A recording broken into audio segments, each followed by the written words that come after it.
Welcome to Cruise News, your daily update on everything happening at sea. Visit cruisenews.io to see today's stories and sign up for email alerts. Right, and today we're examining three distinct developments that really outline the operational realities of the modern cruise industry. Yeah, we've got a lot to cover.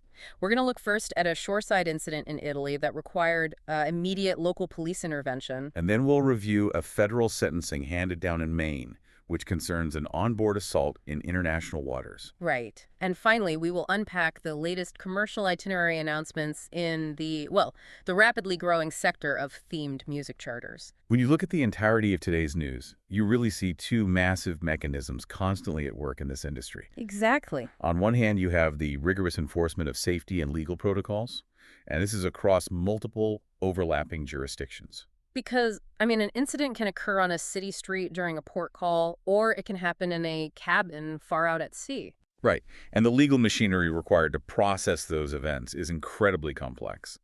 But on the other hand, running parallel to those operational challenges, you have the aggressive commercial expansion of specialized entertainment charters. Which function entirely differently from your standard leisure sailings. They absolutely do.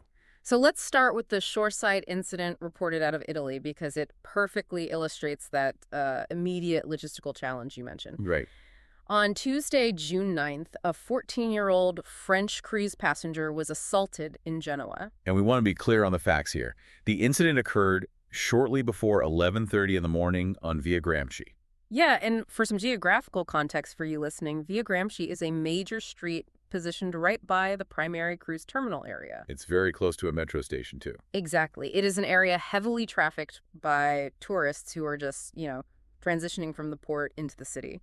According to the local reports, the teenager had gone ashore with her family when an attacker punched her in the face. And the facts of the case state that the attacker actually left the immediate area, but then subsequently returned to the scene. Right. And following the assault, we saw a multi-agency response, which is typical but complicated. The medical side of things was handled by the Croce Bianca Genovese. That's a local volunteer ambulance service, correct? Right, exactly. They arrived and treated the teenager for minor abrasions directly at the scene. And she ultimately declined transport to a local hospital. She did. Now, on the law enforcement side, local police officers detained a woman described as being approximately 25 years old. And it's important to note this detainment occurred after she actively resisted the responding officers. Yeah, that's a key detail. Authorities have not disclosed her identity, though. They haven't publicly stated a motive, and we do not have word yet on the specific charges she will face. And this is really where the logistics become the central focus of the story. Local authorities did not officially release the name of the cruise ship involved. But there are ways to verify that. Right.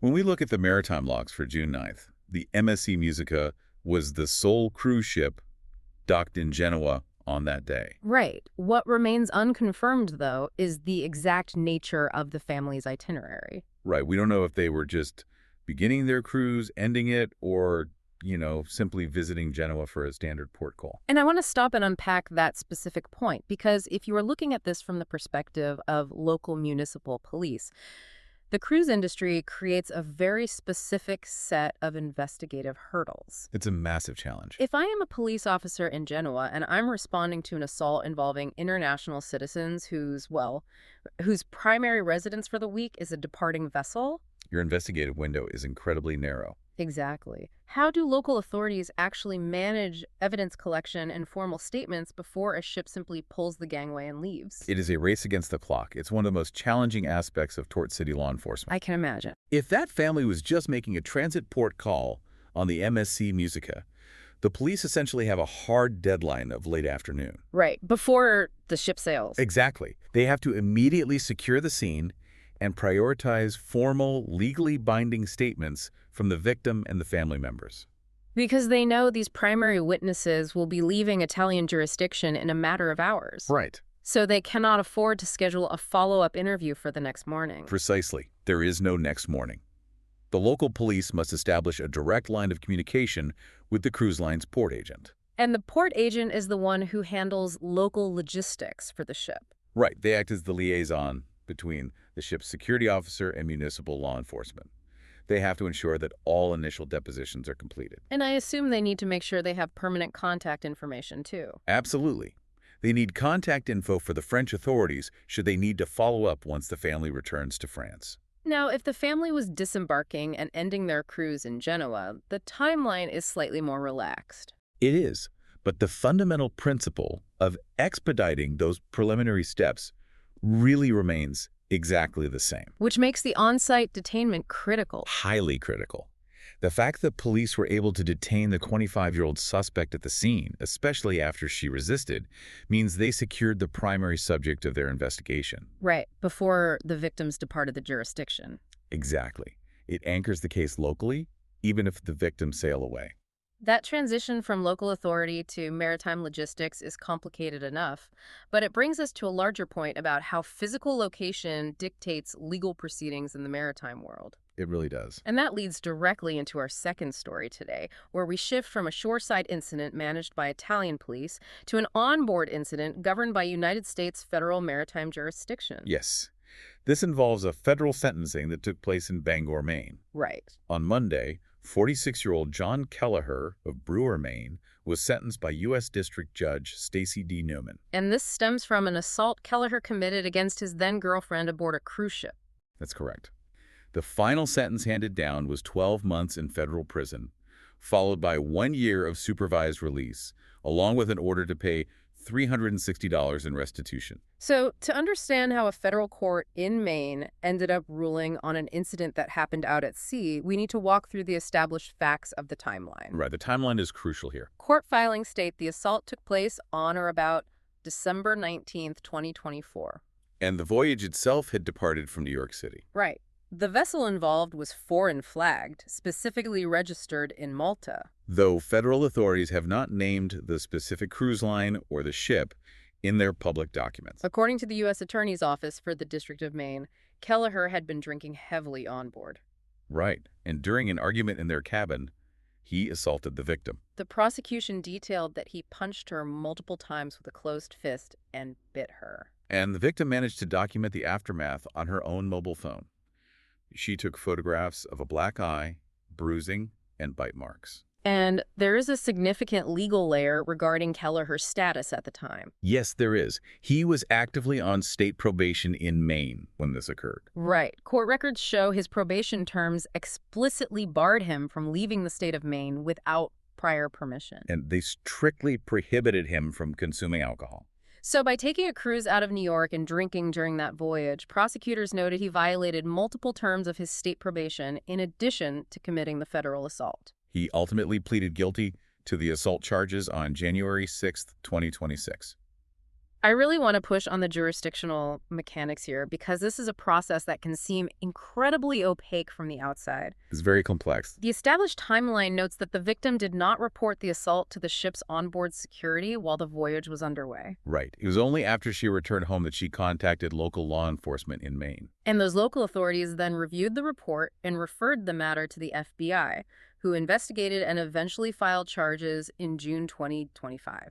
That's the sequence of events, yes. Could you explain how the FBI has the authority to prosecute a crime that took place on a Malta-registered ship sailing in international waters simply because the voyage began in New York? It comes down to a legal framework known as the Special Maritime and Territorial Jurisdiction of the United States. Okay. Cruise ship criminal jurisdiction operates on a matrix that looks at several factors. They look at where the ship is physically located, what country's flag it flies, Right. the nationalities of the victim and the perpetrator, and the itinerary of the voyage itself. So the flag state doesn't have exclusive authority. Not when U.S. interests are involved in specific ways. Federal maritime jurisdiction commonly applies to onboard incidents involving vessels operating on navigable waters. Even foreign flagged ones. Crucially, yes. This extends to foreign flag ships like the Malta-registered vessel in this case, if they depart from or call at United States ports. Ah, I see. Because this particular ship sailed out of New York City, it triggered a framework that allows U.S. authorities, specifically the FBI, to investigate certain serious crimes. Even though the report was delayed and filed locally in Maine. Correct. The failure to report the crime immediately to shipboard security did not negate the FBI's authority to pursue the case later. That makes sense. When the local police in Maine received the victim's report, they recognized that an assault occurring on a cruise departing a U.S. port falls under federal purview. So they just forwarded the evidence. Right, including the photographs the victim took. They sent it all to the FBI. The connection to the U.S. port of departure is what established the foundational legal authority for Judge Newman to ultimately hand down a 12-month federal prison sentence. It is a complex legal web, but it ensures that crimes committed in international waters on these itineraries do not simply fall into a jurisdictional void. Absolutely. We are going to pivot now from the operational and legal news to commercial developments within the industry. Right, a very different side of the business. Specifically, we are looking at the specialized full-ship charter market, which operates on a completely different business model than standard leisure cruising. We have a major itinerary announcement for a prominent classic rock and yacht-rock charter. The On the Blue cruise. Right, the On the Blue cruise has officially set its 2027 sailing dates for April 8th through April 15th. This is a 7-night voyage that will take place aboard the Norwegian Jewel departing from Miami. And for context, the Norwegian Jewel has a guest capacity of 2,376 passengers. The routing they have established for this charter combines dedicated sea days with a very varied Caribbean and Bahamian itinerary. Yeah, the schedule features 2 full days at sea. And it includes port calls in Port Plata in the Dominican Republic, Charlotte Emily in St. Thomas, Tortola in the British Virgin Islands, and Great Stirrup Cay. Which is Norwegian Cruise Line's private destination in the Bahamas. Right, but the destinations are often secondary on these types of sailings. They really are. The onboard programming is entirely customized around the charter's musical theme. They have announced specific theme nights, a mellow yellow dance party. Interactive events like painting with rock stars, wine tasting events, and dedicated photo opportunities. There will also be a fan Q&A session with the headliner, Justin Hayward. The artist lineup is really the defining feature here.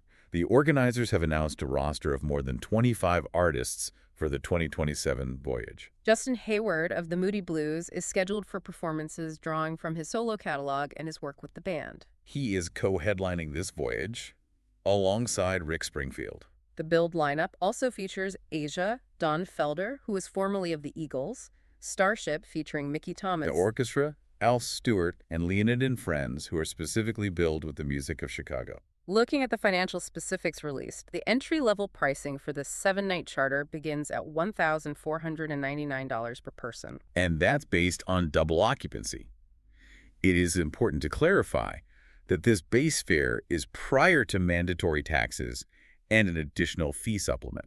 Right. Always important to note. I want to examine the nature of this announcement itself because the strategy here is very telling about the current state of the charter market. It's quite unique. If a major cruise line were launching a brand new itinerary or a new ship, we would see a massive press push. Oh, absolutely. But this release lacked several materials we standardly see. There was no full cabin grid made available. There was no executive statement accompanying the announcement. Right. And they did not identify specific booking conditions beyond acknowledging the taxes and supplements. How does a bare-bones release strategy like this function in a high-demand commercial environment? It functions precisely because the demand is so high and so concentrated. Okay. When an organizer releases a bare-bones announcement, stripping away the usual executive quotes and detailed cabin matrices, it signals profound confidence in their target demographic. Because the business model for a full ship charter is fundamentally different from a standard cruise. It is. In what way, exactly? Well, in a standard cruise model, the cruise line spends millions of dollars on broad marketing campaigns, trying to convince the general public to take a vacation. Right. With a full ship charter, a third-party company effectively rents the entire ship from the cruise line. So a cruise line gets paid their guaranteed rate? Exactly. And the charter company assumes the financial risk of filling those 2,376 spots. Which is a huge risk. It is, but they mitigate that risk by targeting highly motivated pre-existing communities. So the consumer decision-making process is entirely different. Exactly. The passengers booking the On the Blue cruise are not booking based on standard cruise amenities. Right. They aren't looking at the water slides or the specialty dining. No, they are booking based almost exclusively on the artist lineup, the specific dates, and the thematic loyalty they have to this specific genre of music. The organizers know they do not need to publish a comprehensive 50-page brochure to secure early bookings. They know the core audience will secure their cabins based on the presence of headliners like Justin Hayward and Rick Springfield. regardless of whether the finer booking conditions or the exact deck plans are immediately published. Right. It leverages the urgency and the scarcity of the event. Yes. It underscores the commercial power of full ship entertainment charters as a distinct, highly lucrative subset of the broader cruise economy. They operate like specialized mobile music festivals where the demographic is essentially guaranteed. Which brings us back to that dual reality we discussed at the top of the program. Exactly. You have an industry capable of mobilizing these massive, multi-million-dollar entertainment logistics, securing specific fan bases, and creating these highly curated environments. Right. And as the industry continues to expand these highly specific, immersive charter experiences to attract dedicated demographics, the operators are simultaneously facing the complex, multi-jurisdictional reality of enforcing safety and legal protocols for thousands of passengers. It's a constant balancing act. It really is. Right. Whether it is local police in Genoa managing a narrow investigative window, or federal judges in Maine applying maritime law to a vessel in international waters, the logistical machinery required to maintain operational security is constant. It is the defining factual reality of operating moving cities at sea. Thanks for listening to Cruise News. Visit cruisenews.io to catch up on the latest updates and sign up for free email alerts.